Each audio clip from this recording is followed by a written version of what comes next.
You think you have time. This is the single greatest lie you tell yourself every morning when the alarm rings and you choose the comfort of the pillow over the cold reality of your mission. You believe that tomorrow is a guarantee and that your potential will patiently wait for you to feel ready. But time is not waiting for you. It is devouring you. Every second you hesitate is a piece of your life that has been permanently deleted from existence. You are bleeding out your most precious resource while you sit there paralyzed by the fear of doing the work. Miyamoto Musashi lived his life with the constant awareness that death was walking one step behind him. He did not have the luxury of procrastination because a moment of hesitation on the battlefield meant the end of his life. The modern man procrastinates because he has forgotten that he is mortal. You have built a fortress of comfort that shields you from the urgency of survival. You delay your dreams because you think you are immortal and that there will always be another chance. Procrastination is not a time management problem. It is an emotional defect and a spiritual weakness. It is the arrogance of believing that the future belongs to you when you have not even earned the present. You are afraid of the pain of effort, so you choose the pain of regret. But the pain of regret is a poison that rots the soul slowly, while the pain of discipline is a fire that purifies it instantly. You are choosing the slow death over the quick struggle. Today we will dismantle the psychological mechanism of your hesitation. We will not use soft productivity hacks or gentle encouragement. We will use the sword of the samurai to cut the gap between your intention and your action. I will give you the 10 principles to destroy procrastination immediately and force you to move with the lethal speed of a warrior who knows that the sun is setting on his life. 1. Memento mori, the arrogance of tomorrow. The root of all procrastination is the false belief that you have infinite time. You act as if the supply of days is endless, and therefore wasting one day feels like a small expense. This is the arrogance of the living who have forgotten the grave. The samurai meditated on death every morning, not to be depressed but to be urgent. When you realize that 2026 might be the year you die, the concept of doing it later becomes ridiculous. Later is a place that might never exist for you. You must visualize your death to kill your laziness. Imagine that this is your final week on Earth and look at the tasks you have been avoiding. Do they seem difficult now, or do they seem necessary? When death is close, the fear of failure vanishes and the fear of judgment evaporates. All that remains is the pure necessity of action. You stop worrying about how perfect the work will be, and you simply focus on getting it done before the light goes out. Procrastination is a luxury for the immortals. Since you are not immortal, you cannot afford it. You must treat every hour as if it were a tactical maneuver in a battle that you are losing. The clock on the wall is not just counting time. It is counting down the remaining beats of your heart. If you truly understood the scarcity of your life, you would never waste another second on hesitation. The protocol is to start your day by calculating the time you have left. Look at the actuarial tables and see how many weeks you have until your statistical death. Write that number down. Watch it decrease every week. This creates a visceral horror that bypasses your logical brain and forces your lizard brain to move. Fear is a better motivator than hope when you are stuck in the mud of inaction. 2. The void of no mind. Procrastination lives in the gap between the thought and the action.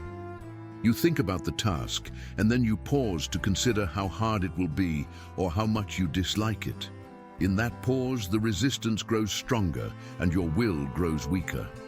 The samurai practiced mushin, or the mind of no mind, to eliminate this gap.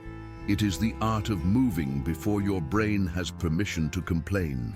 When a warrior draws his sword, he does not think about the drawing. The thought and the action are one simultaneous event. If he paused to think about the weight of the blade, he would be cut down. You must learn to bypass the negotiation phase of your brain. When you see a task, you must attack it immediately like a reflex. You do not give your inner lawyer time to build a case against doing the work. This requires you to stop identifying with your thoughts. Just because you have a thought that says, "I am tired," does not mean you have to listen to it. You treat the thought as background noise while your body executes the command. You become a machine that observes the data but acts on the code. The code is your duty and the data is your feelings. The code always overrides the data. The practice is the 3-second rule. When you have the impulse to act, you must move your body within 3 seconds. If you wait longer than 3 seconds, your brain will invent an excuse. You must physically jerk yourself into motion. Stand up, walk to the desk, open the book. Once the body is in motion, the mind will have no choice but to follow. You lead with the flesh and the spirit catches up. 3. Kill the alternative. You procrastinate because you have options. You have the option to watch videos, or the option to sleep, or the option to do something easier. As long as the easier path exists, your brain will try to take it. The samurai strategy is to destroy the alternative paths so that the only way forward is through the enemy. This is called fighting on death ground. Sun Tzu taught that when soldiers are surrounded and have no escape route, they fight with the ferocity of demons. When they have a way out, they hesitate and look for safety. You must put yourself on death ground. You must make the consequences of not doing the work so severe that doing the work becomes the easier choice. You have to manufacture a crisis to wake up your survival instinct. This means you must remove the distractions physically. If your phone is the problem, you lock it in another room or give it to someone else. If the internet is the problem, you cut the cable. You do not rely on willpower because willpower is a battery that drains. You rely on environment design. You build a cage where the only thing you can do is work or stare at a wall. Boredom is the cure for procrastination. If you remove all cheap dopamine sources, your brain will eventually find the hard work appealing just to have something to do. You must starve your distraction demons until they die. When the only option on the table is the task at hand, you will be amazed at how quickly you start finding it interesting. 4. The mercy of the sword. Procrastination is a form of torture. You are carrying the weight of the undone task in your mind all day long. It drains your energy and creates anxiety and ruins your leisure time. The samurai understood that a clean cut is an act of mercy. Kaishaku is the ritual of ending suffering with a single decisive blow. Doing the work now is an act of mercy to yourself. When you delay the work, you are not escaping the pain. You are stretching the pain out over days or weeks. You are choosing a dull ache that lasts forever over a sharp pain that lasts an hour. The warrior chooses the sharp pain. He attacks the difficult task first to kill the anxiety. He liberates his mind by removing the burden. Think of the task as a wounded enemy that needs to be finished. The longer you let it live, the more dangerous it becomes. The more it grows in your imagination. By striking it down early in the morning, you free yourself to live the rest of the day in peace. You earn your rest. Rest that is stolen through avoidance is not rest, it is guilt. The protocol is to eat the frog.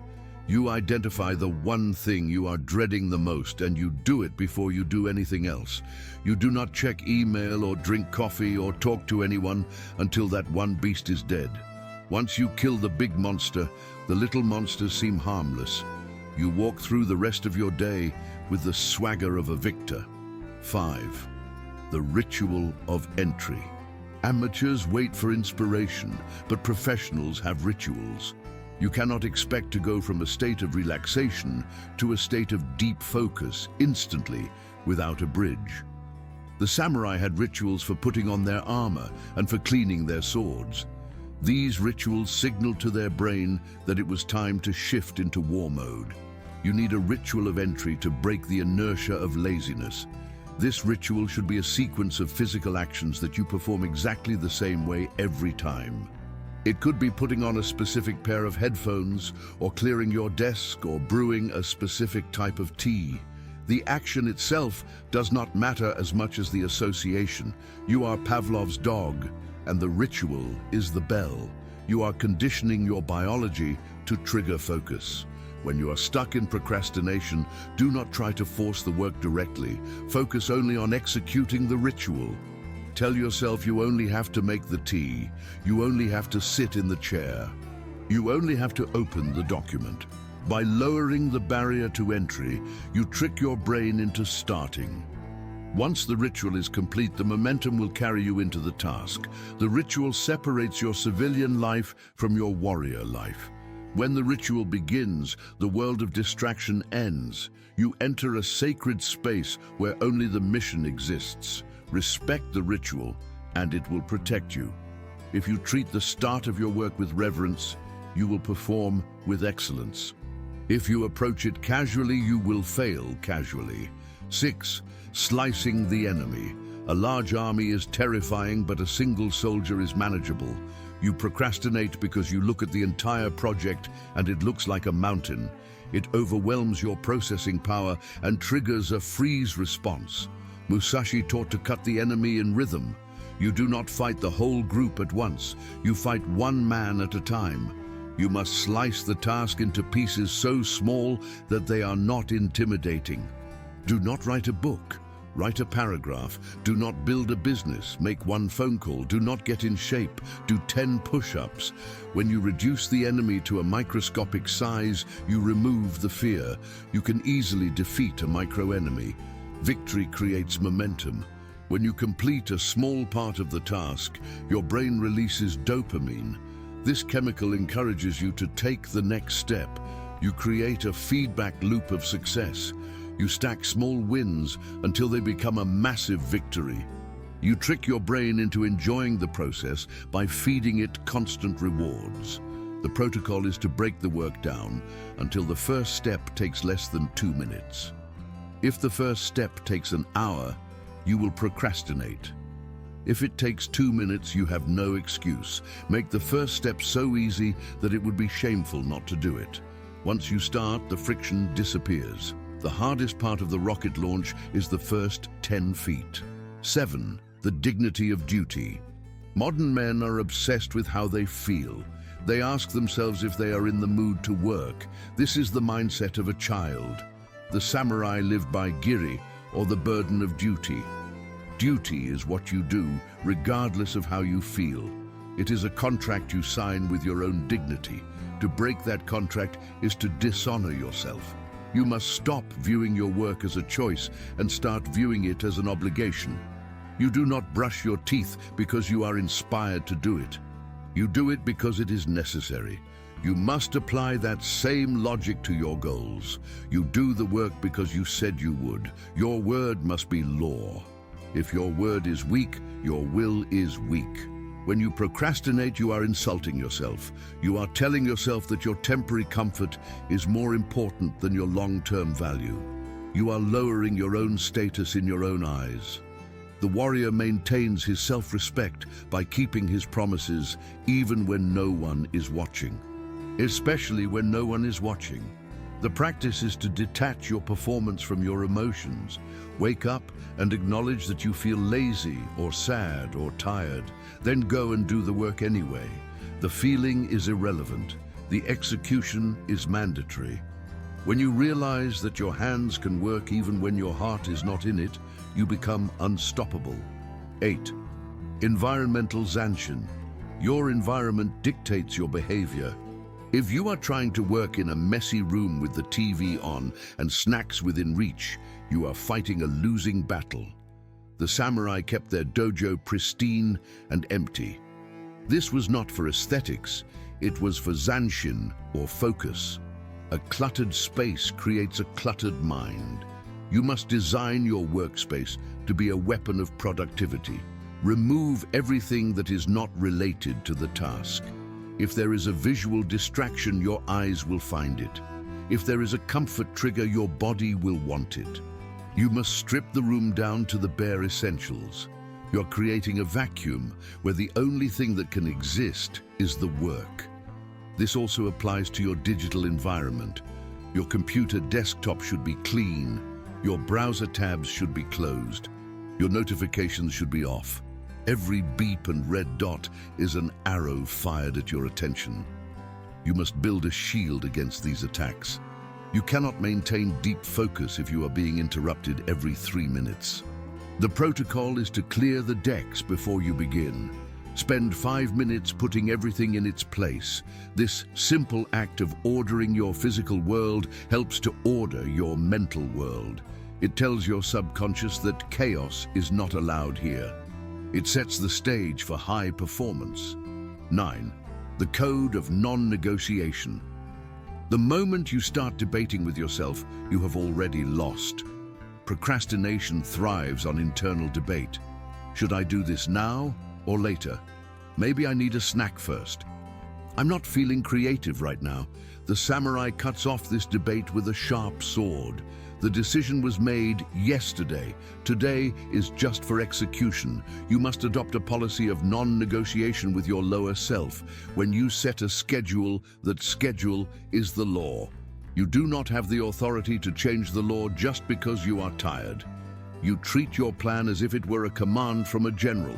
To disobey is treason.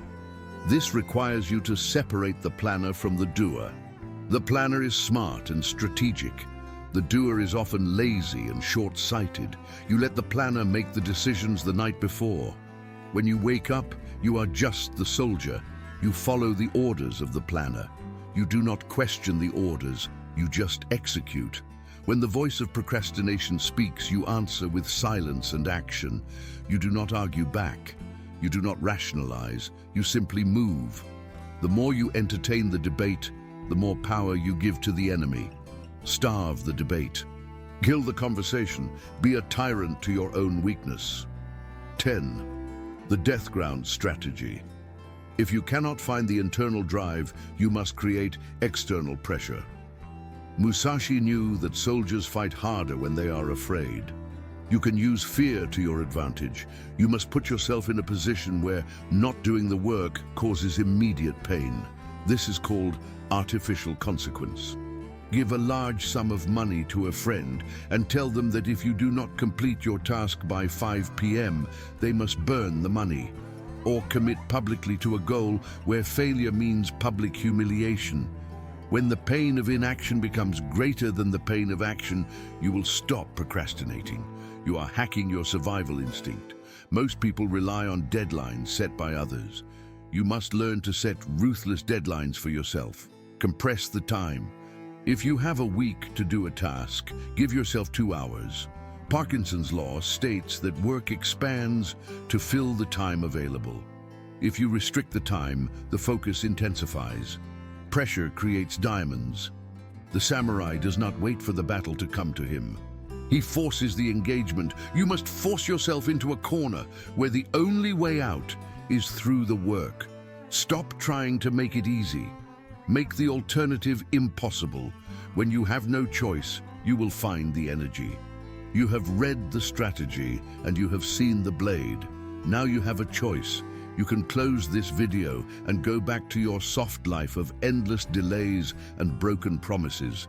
You can continue to negotiate with your weakness until the clock runs out and you are left with nothing but a pile of regrets. Or you can decide right now that the negotiation is over.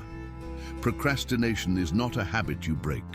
It is an enemy you kill. You kill it with the awareness of death. You kill it with the speed of Mushin. You kill it with the brutality of non-negotiation. You do not need more time. You need more intensity.